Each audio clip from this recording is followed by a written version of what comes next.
Pitter Potter painters, welcome to Gnome for the holidays. Today we'll be painting a 6-inch ceramic tile, and we'll start with our background, the beach and the sky. We'll move into the palm tree, and then finally we'll paint our fun little gnome. Let's get started. So you can see here, we have our 6-inch ceramic tile. This has already been baked to bisque, that's why it's hard and it makes that sound. These started from liquid clay slip. It was pourable clay and it was poured into a mold. Then it was dried thoroughly. It took a long time, probably a couple of weeks to dry. And then it was baked in a kiln at about 1945 degrees. That's 1945 degrees to get hard like this.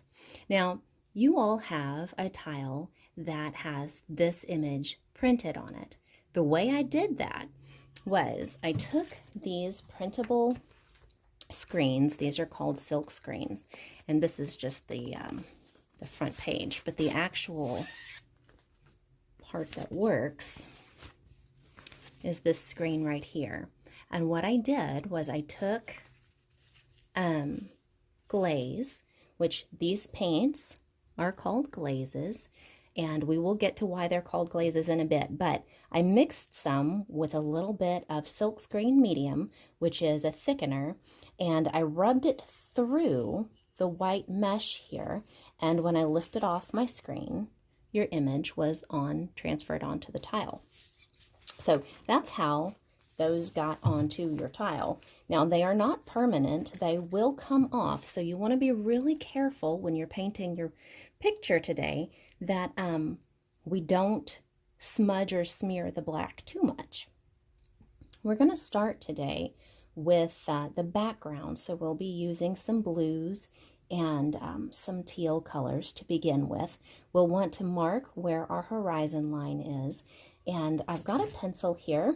If you have a pencil, you can use it for planning. Just lightly sketch, don't mark too hard. I'm going to make my horizon line be somewhere back here. I want Mr. Gnome to be, on the sand. So the beach will go back to about there. And then back here, so probably about here, here will be the ocean. So from here to here will be sand. From here to here will be water. And then from here to here will be sky. We'll have to start on our background first. You always want to paint what's farthest away from you first, and then gradually get closer and closer, which means that the last two things we'll paint will be the gnome's nose and I'm wanting to call them cantaloupes. They're not cantaloupes, they're coconuts. And the coconuts. But we're going to start with the sky. Now, I told you that we would get into why these paints are called glazes. And the reason for that is because, now you can see this is Mako Stroke and Coat Wonder Glaze. It's non-toxic, it's lead-free, and it's food safe. We do paint dishes, mugs and cups and things with the same glaze. But the reason why it's called glaze and not paint is because one of the active ingredients in this glaze is actually crushed up pulverized glass. And as we paint it down today, you'll notice that that the glaze on the tile turns really, really light, almost white as it dries. That's totally normal, totally fine. The reason it does that, though, is because the crushed glass actually rises to the top as it dries, and so that's what you're seeing. And I told you we're going to start with the sky. I have two colors here that I want to use in my sky.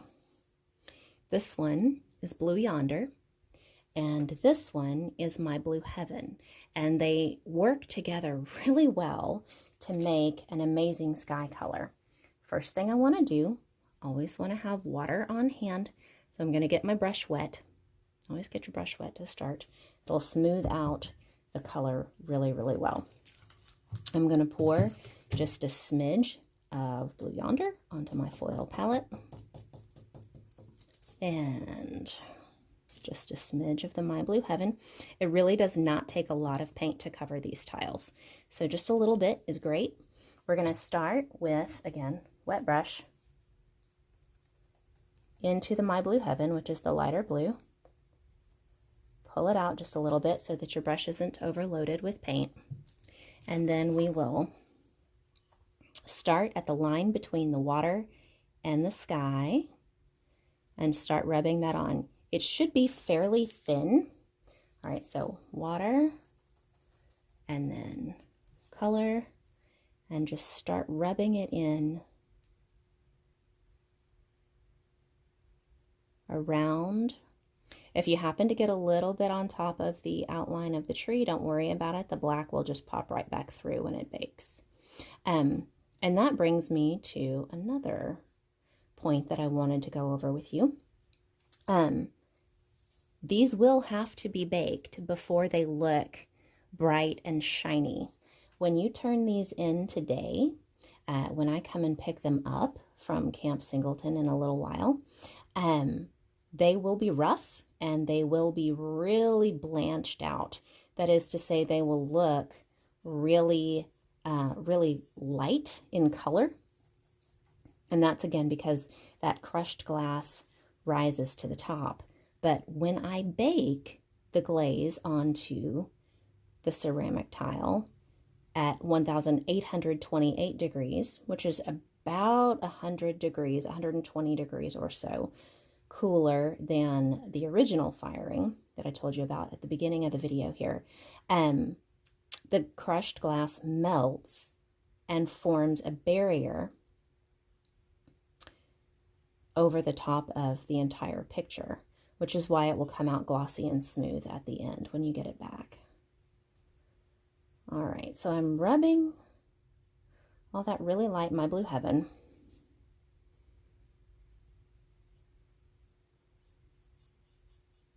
onto the sky here.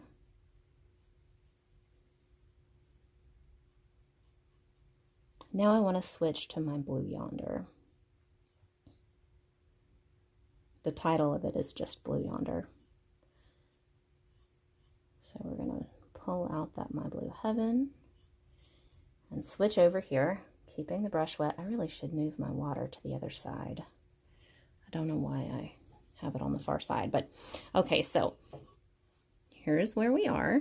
Now we're going to start at the very top of the tile and do a similar thing to what we did with the My Blue Heaven, but just go in the opposite direction.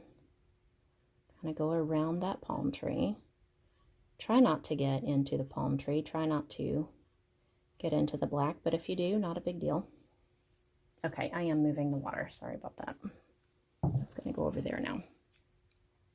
A little bit of blue. Fill in the rest here.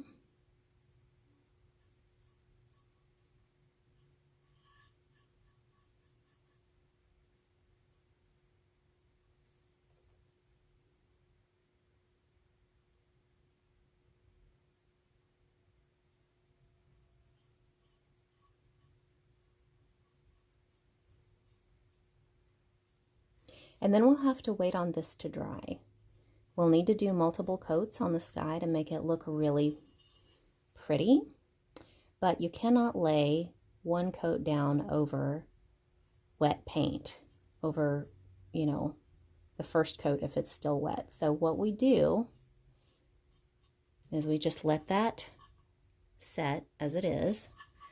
We'll rinse off our brush. And then we'll work on something that doesn't touch the sky. So we'll work on the sand next. Now for the sand, I have a couple of different colors. I've got some tiger tail here, and I've also got some rawhide.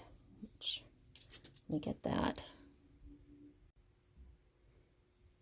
This is the rawhide.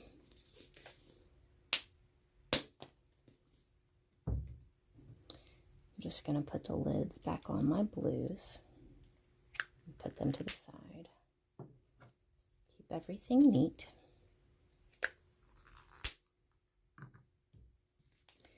And I'll just put a couple of dollops of sand colors.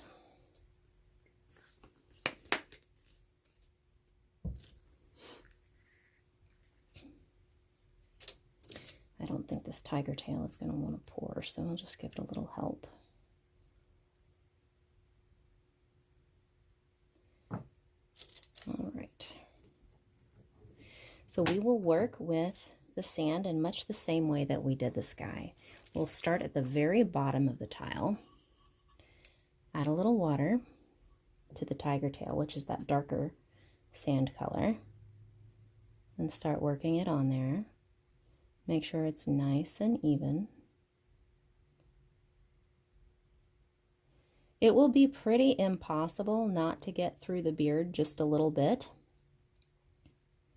That's okay, just try to be as ginger as you can with it, just as gentle as you can, so that the black doesn't smear.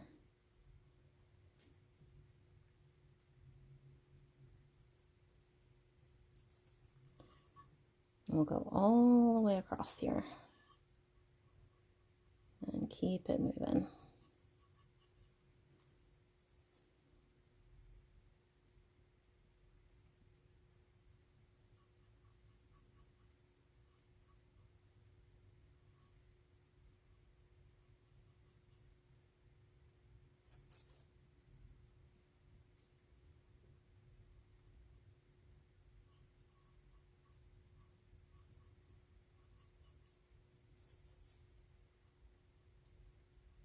Okay, and then we'll switch over to our lighter color. I'm not bothering to rinse my brush, just dipping it straight into the rawhide there. And then I'm going to start at the top of the sand that's furthest away, you know, and start bringing it down.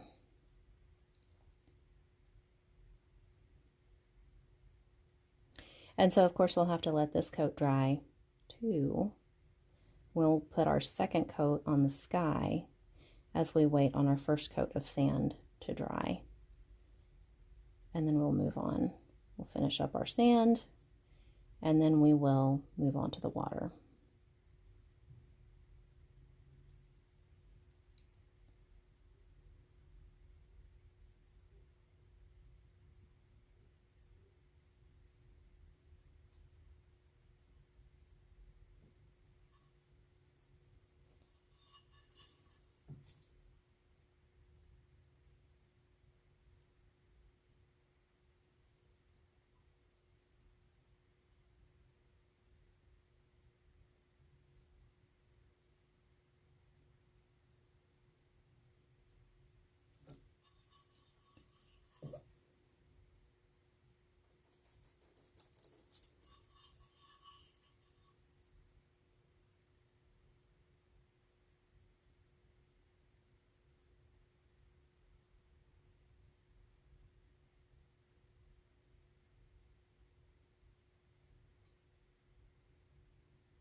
All right, so there's our first coat of the sand, first coat of the sky.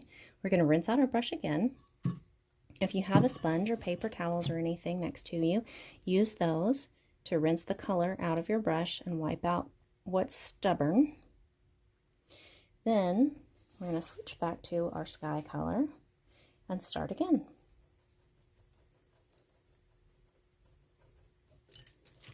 So this is coat number 2 on the sky. It's really important that you paint in multiple coats. The reason for that is because the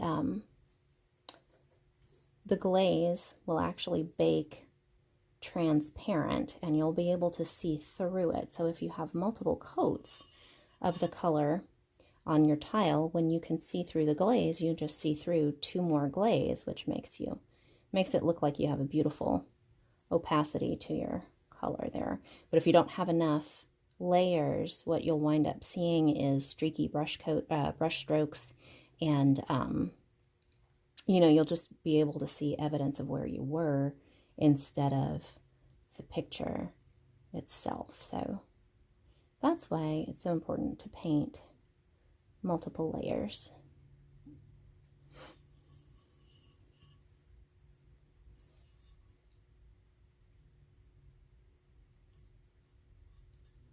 And the water is so important, to add water to your glaze, because it thins and smooths out your brush strokes considerably.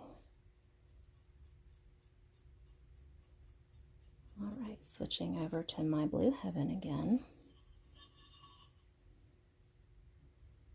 And starting from the base of the sky, working my way upward. And remember, if you get on top of that black just a little bit, not to worry. Black is so dark that it just sort of pops through whatever color happens to be on top of it. Now, you may see a haze. You may see a little bit of that blue on top of there, but you'll still see your black.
All right, and then back to the sand. Rinsing out my brush, wiping it off, and back to the tiger tail, starting at the bottom.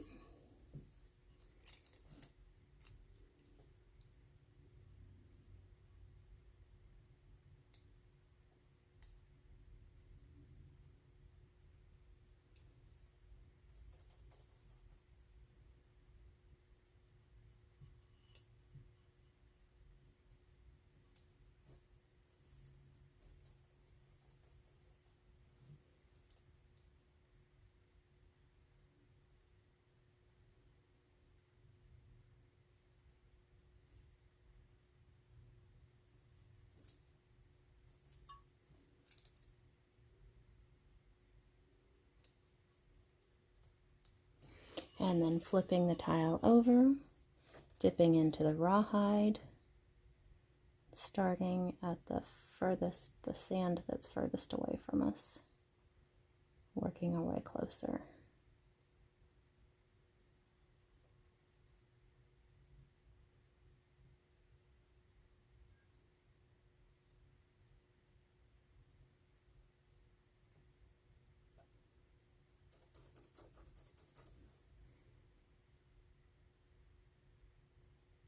Now, once we get the sand finished, we'll be able to move on to the water.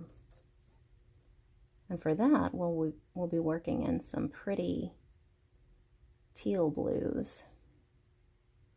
They have a little, just a touch, a smidge of green in them, and it makes them look like ocean water. It's really pretty. All right, so I'm just finishing up detail work here on this sand. one more little bitty coat over here. Okay, and now we're going to be working on this middle section, which is going to be probably the most tricky because we have the most to work around, but we're just going to stick with this same brush, switch to blue isle and bluegrass. We'll do the same thing that we did with the sand and the sky, work with two colors, and the darker color will be furthest away from us, the lighter color will be closer. And actually we'll have some of this aqua word in there with it too. That'll be what's the closest to us, but we'll get to that. That'll be our seafoam color. We're not going to add that just yet. Okay, so I have bluegrass and blue isle. The bluegrass is pretty intense. It fires a lot more turquoise than it looks when it's wet. But it's really, really pretty. I love it a lot.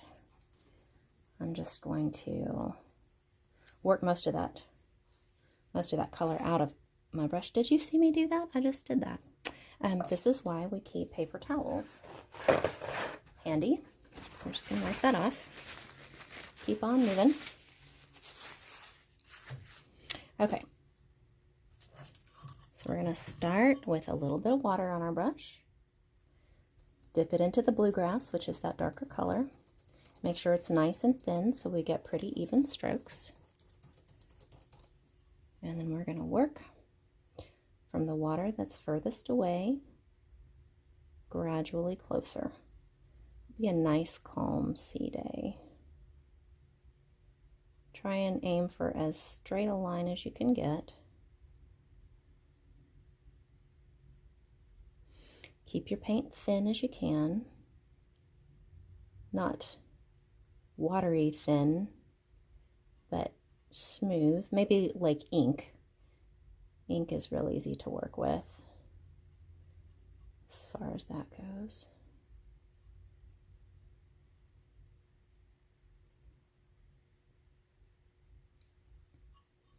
Just kind of work it in there. And bring it down pretty close because we'll work multiple colors over the top of each other, the way we did with the sky and the way we did with the sand, so that you have pretty variation. If you get out of the lines just a little bit, don't fret. It's okay.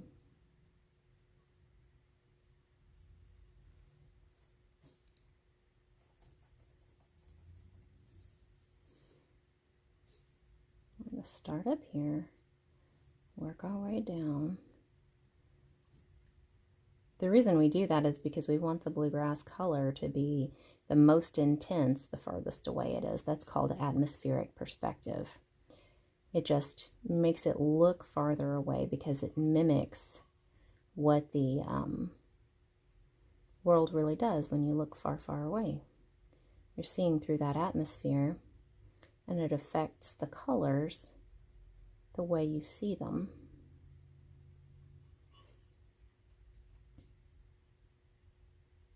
Now remember, we're going to go back over these palm tree leaves, so if you get over the lines just a touch, just a little bit, is not a big deal at all. We're just going to keep on working. I'm going to add a little bit more water to my situation here because I'm seeing brush strokes, and I don't want to see brush strokes. All right, now that we have, oops, I missed a section.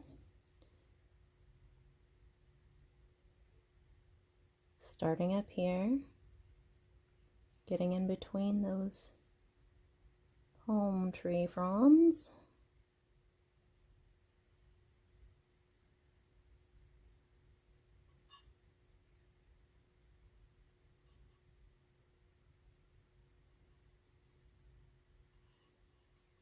Okay, now we'll move into the blue isle color, starting at the water closest to us. So I'm flipping my tile. I'm going to start at the water closest, which will be down here by the sand. And I'm just pulling it well into where that bluegrass is. But right up close there, right on the beach, it's going to be the blue isle, the lighter color. And get over the sand a little bit. Okay, do paint over the top of the sand just a touch, because the water that's the closest to you is, of course, it's not blue, it's transparent, right? You can see through it. And so to give the illusion that you can see through the water, you bring that color just over the sand color a touch. And it gives that illusion. Do your best to work the color right up to the little gnome's hat, right up to the palm tree fronds. Remember to get it over the sand there so you can kind of see through the sand and into the water. Keep it going all the way across.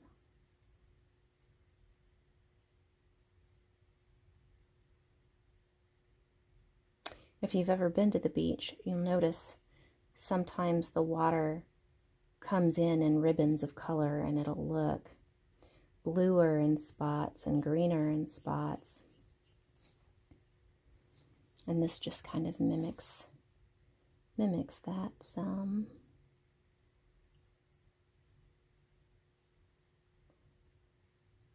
Get over the sand just a little there, and then just bring it up until it thins out so much on your brush that you don't see it anymore.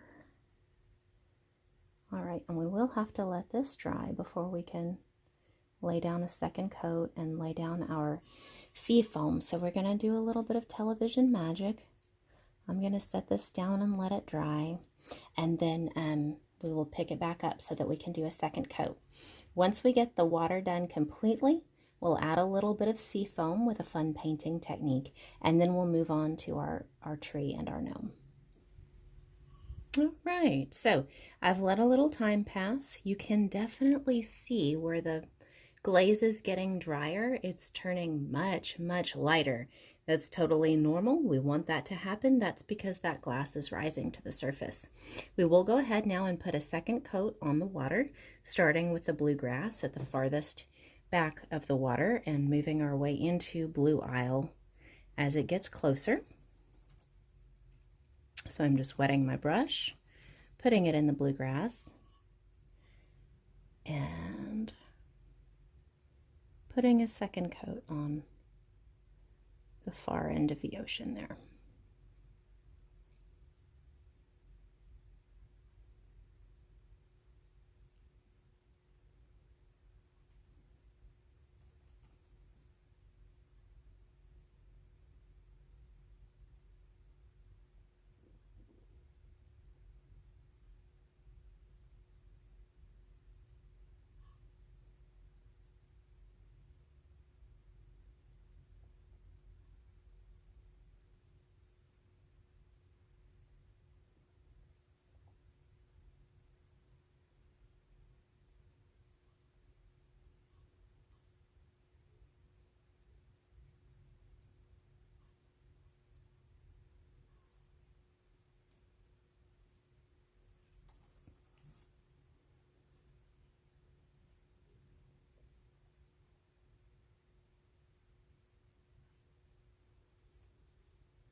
Now we'll be moving into the blue isle color.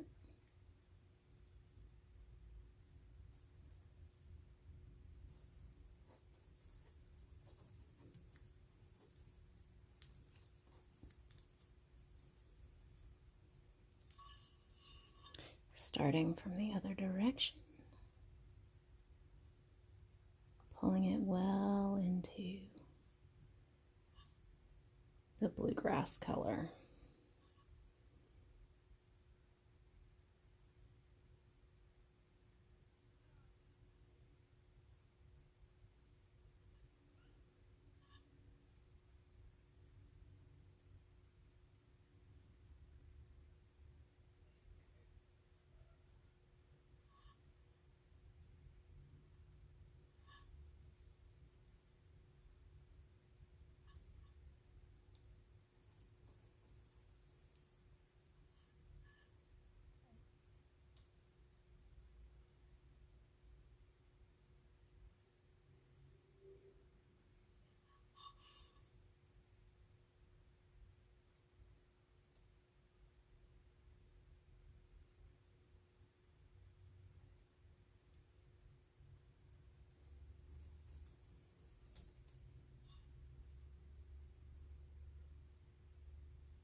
Here we go.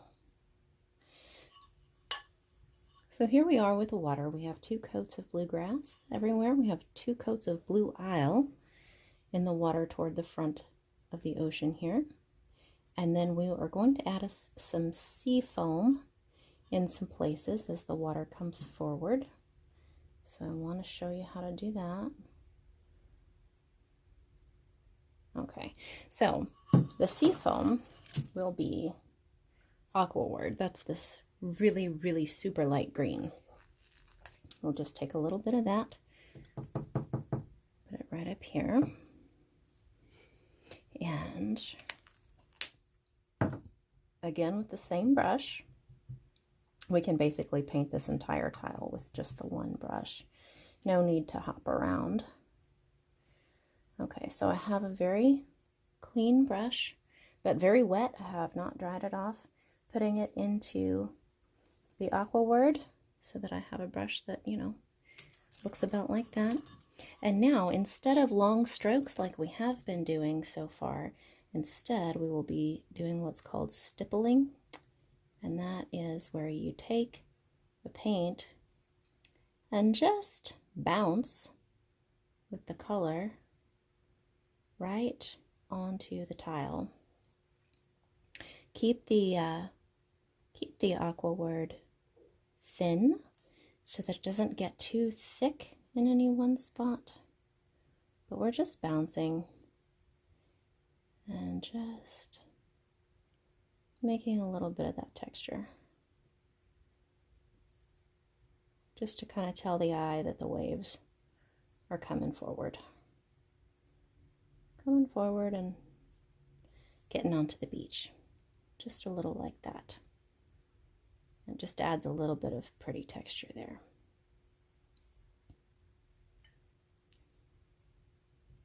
Now, one more thing we can do in the sand to give it a little bit of visual interest is we can put little dark bits in the sand. This is Cracker Jack Brown, and we'll be using this for the trunk on the palm tree as well as the tiger tail that we used in the sand. So we can take just a smidge of this and our brush, just the smallest amount, and just put it almost like freckles in the sand. So I'm just putting just the smallest amount here And if you can't hardly see it, that's because it's just really, really subtle. It just gives that sand a little texture.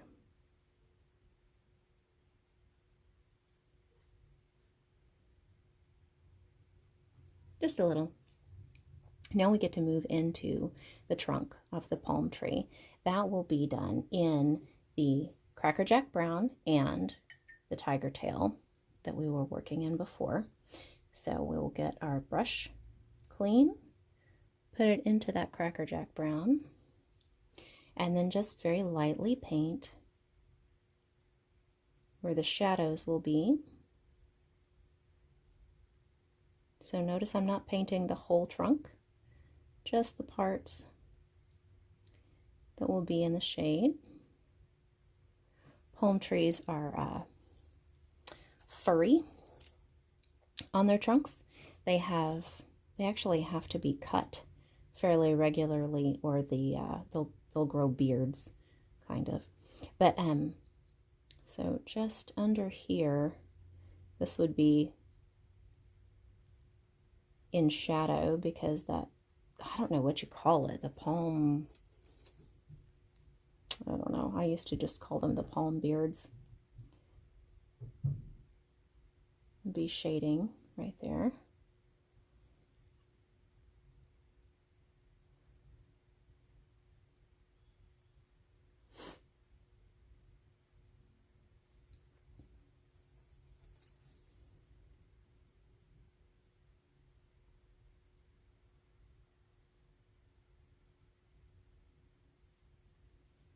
And then we'll switch into the tiger tail.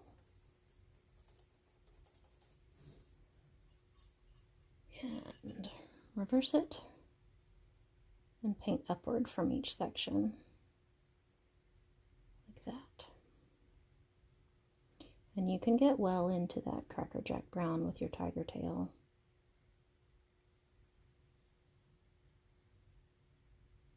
We'll go over the palm tree trunk a couple of times. So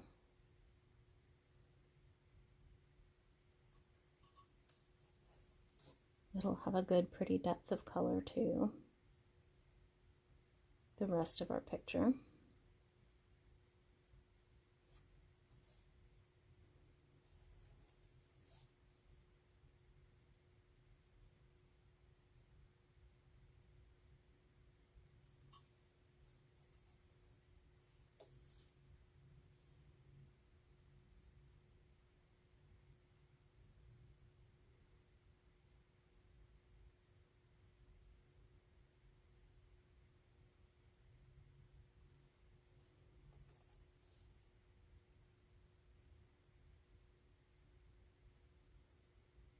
All right, and while we're waiting on our palm tree trunk to dry so that we can add another coat, we will go on to the palm fronds, which are green.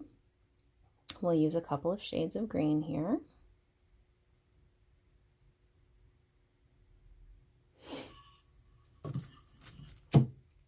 Rinsing out the brush. Don't want brown in my green.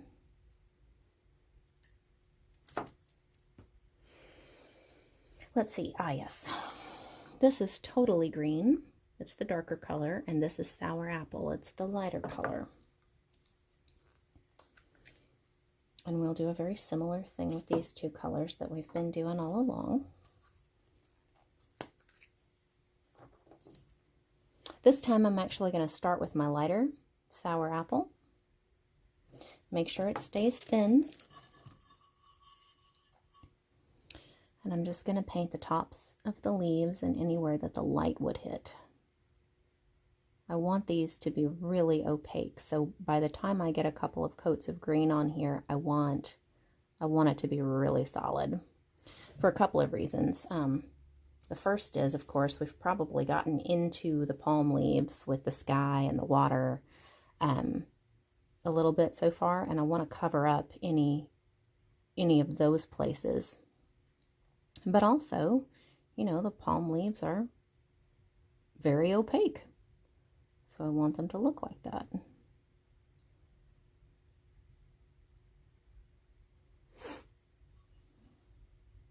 You don't have to paint the whole leaf with this color, just where the highlights would fall.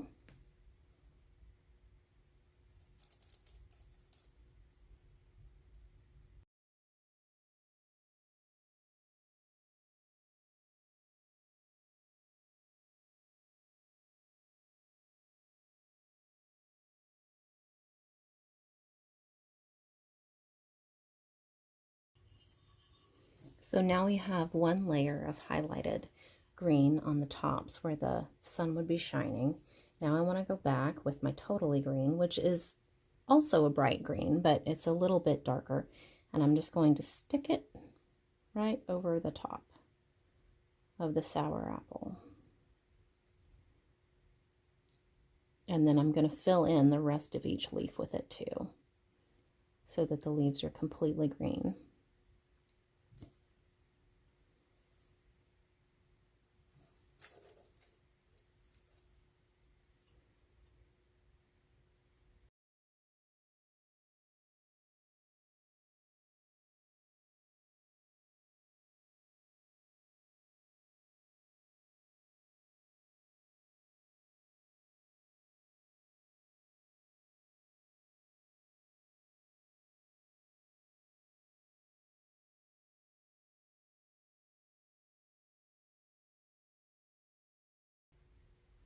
Now we'll have to let this coat of green dry on the leaves before we can add more green to it, but we will definitely want to add another coat of green to these leaves. So as we wait for it to dry, let's work on our gnome just a wee bit.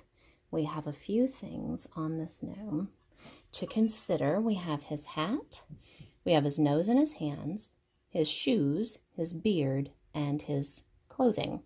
I have decided that for his clothing, I want to paint this beautiful bright tutu tango. I've decided that he's wearing swim trunks, and they are this really beautiful bright summer color.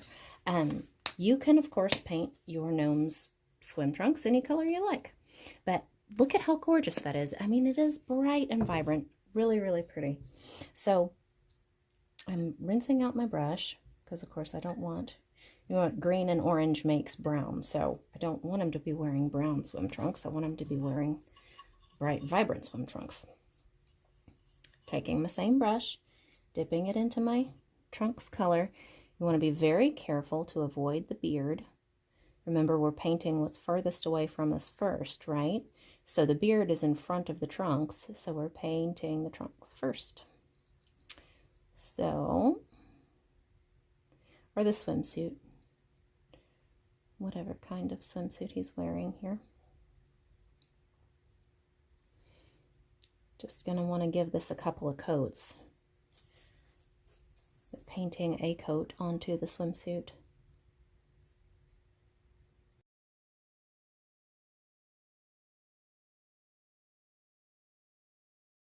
The dandelion. And you can tell I just made that decision just now. He'll have matching shoes and a matching hat. So he'll have yellow shoes and a yellow hat. Maybe with some tutu tango polka dots on it or something to tie it together. So I'll go ahead and put that on my palette here.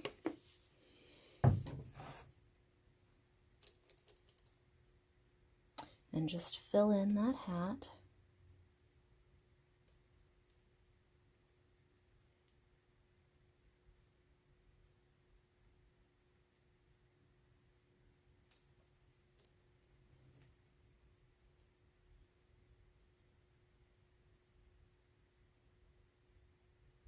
Remember, everything that we paint needs to be painted at least twice, so we're just laying down these first coats so that we can come back and cover them again.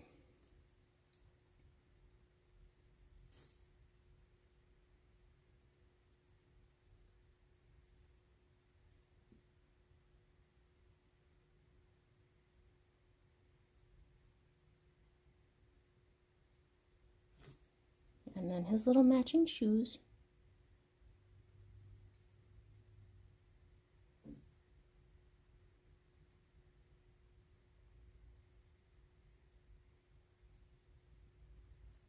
Now, let's think about what we want to do as far as his nose and his hands. I think I'm going to give him, because we've used our other colors and I don't want him to blend in with the sand, so I'm going to give him this brown cow complexion.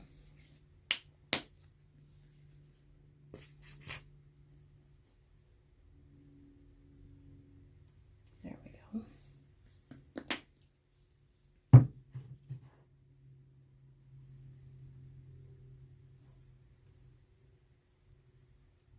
So his nose will be a little brown cow color.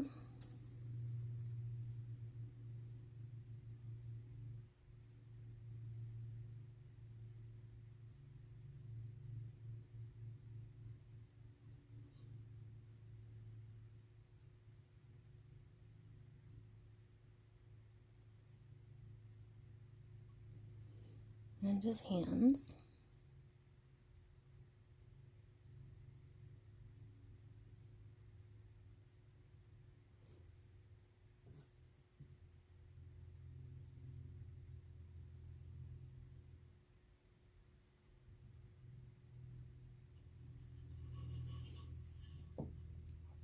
And we can also paint our coconuts with the brown cow.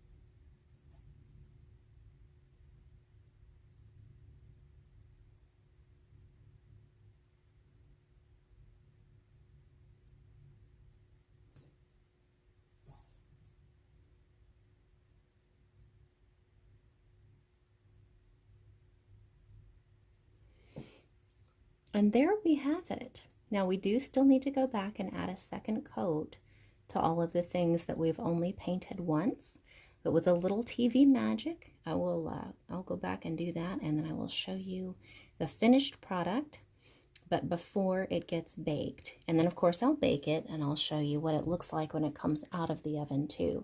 So we are basically just about finished with this picture. When you do get finished, don't forget to put either your initials on the front or your name on the back. You'll want to mark your tile some way. Be sure to use the glaze to write your name. Paint your name either on the back or in a corner of your picture. You want to use the glaze. Do not use a Sharpie marker. Do not use ink. All of that does fire away in the heat of the kiln, and then your name will not be on your tile when you get it back. So be sure you use the glaze to put your name on your tile, and I will be back in just a little bit with what it looks like with all of its coats. So here we have it. These are all of my coats on the tile. Every section has at least 3 coats of color on it. Most things have a couple of different shades of whatever they are, either the blue or the brown or the green, the yellow, what have you. I did go ahead and put polka dots on my gnome's hat. I left the beard completely unpainted. That will come back as a white beard. And as it dries, you'll notice that the paint starts to turn a much lighter color. That's great. We want that to happen. Don't forget to paint your name on there somewhere with the actual paint. And in the next scene, I'll show you the tile coming out of the kiln. Thank you so much for watching. I hope you had fun. I've just pulled our tile project out of the kiln and I'm so excited. Look at these beautiful, vibrant colors. It looks like our gnome is really at the beach. I hope you had fun painting with me. Let's do it again sometime.